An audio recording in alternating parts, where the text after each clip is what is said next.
வணக்கம். இந்த வீடியோவில் நம்ம பார்க்க போகிறது நாட்காட்டி தொடர்பான வினாக்கள்.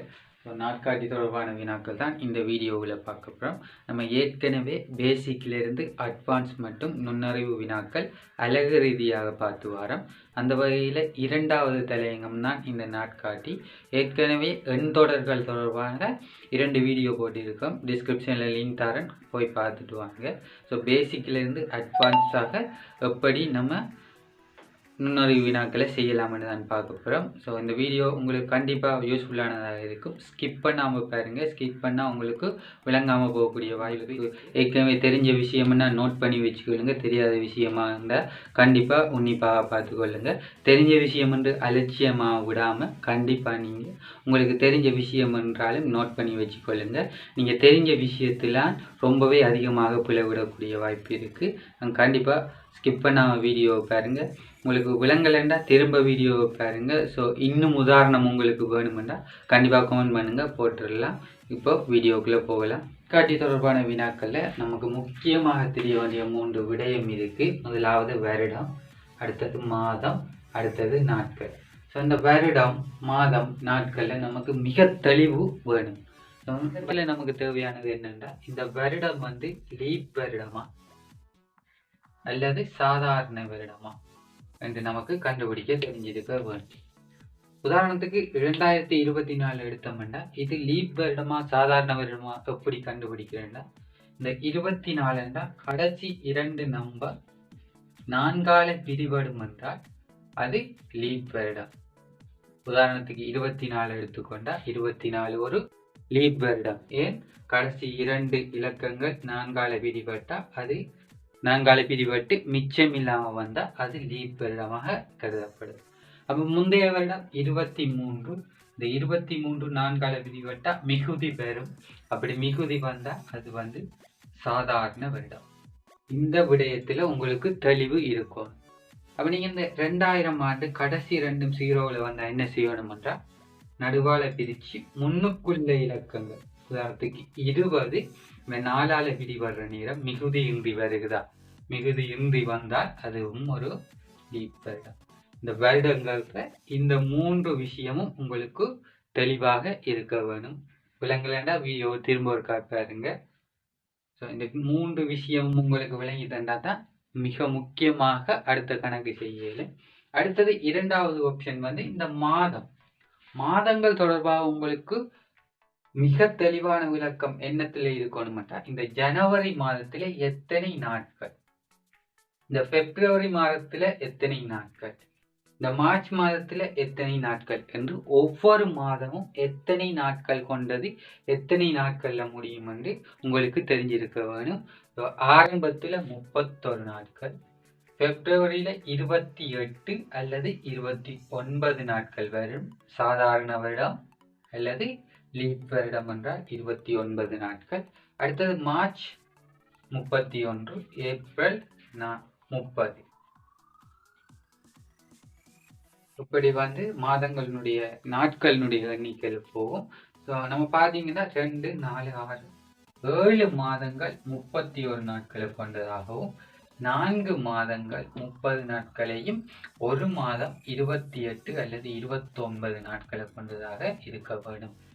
இந்த மாதங்கள்ல உங்களுக்கு மிகவும் தெளிவான விளக்கங்கள் தேவை. அது நாட்களை பார்த்தோம்னா நமக்கு இந்த பிப்ரவரி மாதத்துல மட்டும்தான் எத்தனை நாள் இருக்கணும்னு தெரியும். ஸோ சாதாரண வருடத்துல 28 நாட்களும், லீப் வருடத்துல 29 நாட்களும் இருக்க வேண்டும். இந்த வருடங்கள், மாதங்கள், நாட்கள் இந்த 3லையும் மிக தெளிவாக இருந்தால் தான் உங்களுடைய கேள்விகளுக்கு இலவாக விடையளிக்கக்கூடியதாக இருக்கும். இப்போ நாட்காட்டியில இந்த 3 பேசிக்கும் உங்களுக்கு தெளிவாக விளங்கியிருக்கும்னு நினைக்கிறேன். இந்த 7 மாதமும் 31 நாட்கள்ல முடிவடையுது. அதாவது இலவாக இந்த கையை வச்சு எண்ணுவாங்க. ஜனவரி, பிப்ரவரி, மார்ச், ஏப்ரல். இந்த பள்ளத்துக்குள்ள முடிகிறதெல்லாம் 30லையும், மேடுல முடிகிறதெல்லாம் 31லையும் முடியும் என்று இலவாக நீங்க படிச்சு சின்ன வயசுல படிச்ச ஞாபகம் இருக்கும். ஸோ இப்படி இந்த 30 நாட்களையும் 31 நாட்கள் சாதாரண வருடமா லீப் வருடமா எத்தனை நாட்கள் இருக்கிறதுல மிக தெளிவாக பேசிக்கில் நீங்கள் அறிஞ்சு கொள்ள வேணும். ஸோ இதை கொஞ்சம் ரிவைஸ் பண்ணி பாருங்க, ஞாபகம் மூட்டி பாருங்க, நோட் பண்ணி வச்சுக்கொள்ளுங்க. அடுத்த செக்ஷனுக்கு போகலாம். ஃபுல்லாக விளங்கப்படுத்தி முடிஞ்சாச்சு. இடையில வீடியோ கட் ஆகிட்டு பிரச்சனை திரும்ப விளங்கப்படுத்தணும் பாருங்க. ஸோ இதை நீங்கள் கண்டிப்பாக நோட் பண்ணி குறித்து வச்சுக்கொள்ளணும். இதை அடிப்படையாக வச்சு பேசிக்காக உங்கள்கிட்ட கேள்வி கேட்கக்கூடிய வாய்ப்பு இருக்குது. இது விளங்குனா தான் நீங்கள் ஈஸியாக அடுத்தடுத்து கணக்கு செய்யலும். நம்ம இப்போ உதாரணம் மூலமாகவும் கேள்வி இருக்குது. ஸோ இந்த கேள்வி மூலமாகவும் உங்களுக்கு விளங்கப்படுத்தலாம்னு நினைக்கிறேன். இதை தழுவித்தான் அநேகமான கொஷின்ஸ் இருக்குது. இன்னும் இதற்கு மேலதிகமாக இன்னும் 2-3 கொஷின் இருக்குது உங்களுக்கு அட்வான்ஸ் ஆகக்கூடியது. அதையும் பார்க்கலாம். இப்போ பேசிக்காக இதை பார்க்கலாம். கண்டிப்பாக குறித்து வச்சுக்கொள்ளுங்க. வீடியோவை ஸ்கிப் பண்ணாமல் பாருங்க. உங்களுக்கு எதுவும் விளங்கலைன்னு சொன்னால் வீடியோவை திரும்ப பாருங்க. அப்பையும் விளங்கலைன்னு சொன்னால் கீழே கமெண்ட் பண்ணுங்க. கண்டிப்பாக இன்னொரு உதாரணம் மூலம் பெஸ்ட்டாக விளங்கப்படுத்தியும் எனக்கு பேசிக்கில் இருந்து ஒரு டவுட்டும் இல்லாமல் கிளியர் ஆகணும். அதான் தேவை. வீடியோ பார்க்குறாங்க கண்டிப்பாக இப்போ நோட் பண்ணி பார்க்கலாம். நீங்கள் இதில் நிறைய விஷயம் நோட் பண்ணி வச்சுக்கொள்ள வேணும். அதாவது சாதாரண வருடமும் லீப் வருடமும் கல்குலேஷன் வேறு வேறு. அதாவது சாதாரண வருடத்தினுடைய ஆரம்ப நாள் என்ன? ஜனவரி 1. உதாரணத்துக்கு புதன்கிழமை என்றால் இறுதி நாள் என்ன கிழமை தெரியுமா? யாருக்காவது தெரிஞ்சா கமெண்ட் பண்ணுங்க. இறுதி நாள் அதே நாள் சாதாரண வருடத்தில் இறுதி நாள் என்ன? டிசம்பர் 31. அதுவும் புதன்கிழமையாக இருக்கும். டிசம்பர் 31 ஜனவரி 1ஆம் தேதி என்ன கிழமை? அதுக்கு அடுத்த நாள் வியாழக்கிழமையாக இருக்கும்.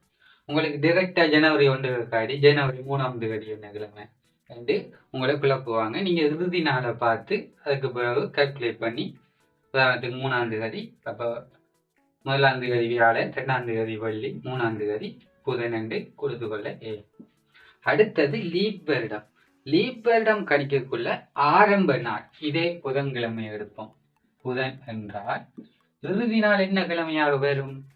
லீப் வருடத்துல இறுதி நாள் அதாவது டிசம்பர் 31 புதன்கிழமைக்கு அடுத்த நாள் வியாழன் வரும். இங்க ஒரே நாள் வரும், இங்க அடுத்த நாள் வரும். அப்ப ஜனவரி 1 என்ன? வெள்ளி. ஆகவே உங்களுக்கு கொஸ்டின் தரக்குள்ள அது சாதாரண வருடமா அல்லது லீப் வருடமா என்று நீங்க அவதானிச்சு கொள்ள வேணும். அடுத்தது அநேகமாக கேட்கக்கூடிய இந்த வினாக்கள் இந்த கீழே 3 தந்து இருக்கேன். அடுத்ததாக கொஞ்சம் அட்வான்ஸான கேள்விகள் பார்க்கலாம். ஸ்கிப் பண்ணாம பாருங்க கண்டிப்பா. அடுத்தது ஜனவரி 1ஆம் தேதி திங்கட்கிழமை என்றது. 22 ஜனவரி 1ஆம் தேதி திங்கட்கிழமை என்றால் 23 ஜனவரி என்னன்னு கேட்காங்க. அப்ப நம்ம முதலாவது பார்க்கணும் 22 சாதாரண வருடமா லீப் வருடமான்னு பார்க்கணும். 22 நாளை வீச்சா மிகுதி வரும். அப்ப அது ஒரு சாதாரண வருடம். விளக்கம் கிளியர்.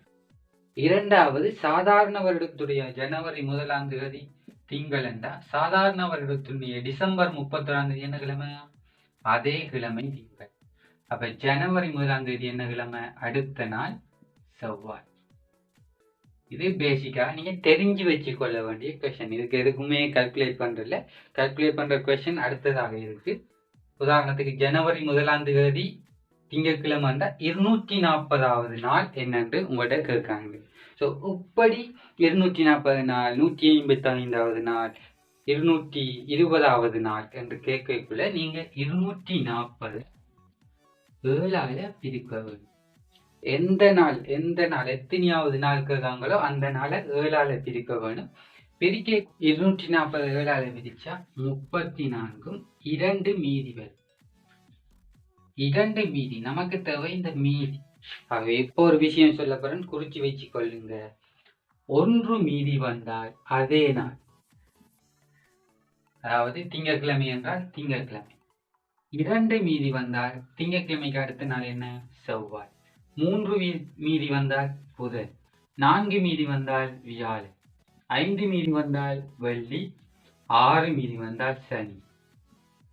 அப்ப 0 மீதி ஏதும் வரலாட்டி அந்த நாளுக்கு முந்தைய நாள் திங்கள் என்றால் அது ஞாயிறாக இருக்கும். மீதி ஒன்றுமே வரலாறு நீங்க பிரிக்கல. இது கிளியர். இது கண்டிப்பா முக்கியமான ஒன்று, நோட் பண்ணி வச்சுக்கொள்ளுங்க. உதாரணத்துக்கு உங்களுக்கு மீதி 5 வந்துச்சுட்டா, மீதி 5 வருகிறது. ஸோ 1 2 3 கால்குலேட் பண்றது கஷ்டம். உங்களுக்கு மீதி 5ண்டா 7ல இருந்து 5 போனா 2, ஆகவே 2 2என்ற நேரம் நீங்க யோசிக்கணும். முதலாவது திங்கட்கிழமை என்றால் 7வது நாள் திங்கட்கிழமை என்றால் பின்னுக்கு ரிவைஸ் பண்ணி போகணும். திங்கள் அப்ப 2 கழிக்கணும். ஞாயிறு சனி அப்ப வெள்ளியாக இருக்கும். 5 மீதி வந்தா அது வெள்ளியாக இருக்கும். இங்க வந்து பாத்தீங்கன்னா 5 வெள்ளியாக இருக்கும். அப்ப 6 மீதி வந்துச்சுன்னா -1 திங்கட்கிழமைக்கு முதல் நாள் ஞாயிறு. முக்கியமான ஒன்று. அநேகமாக இப்படியான கொஸ்டின் வரதுக்குரிய வாய்ப்பு இருக்கு. இதை ஞாபகம் வச்சுக்கொள்ளுங்க. அதே நேரம் 4 என்றால் -3.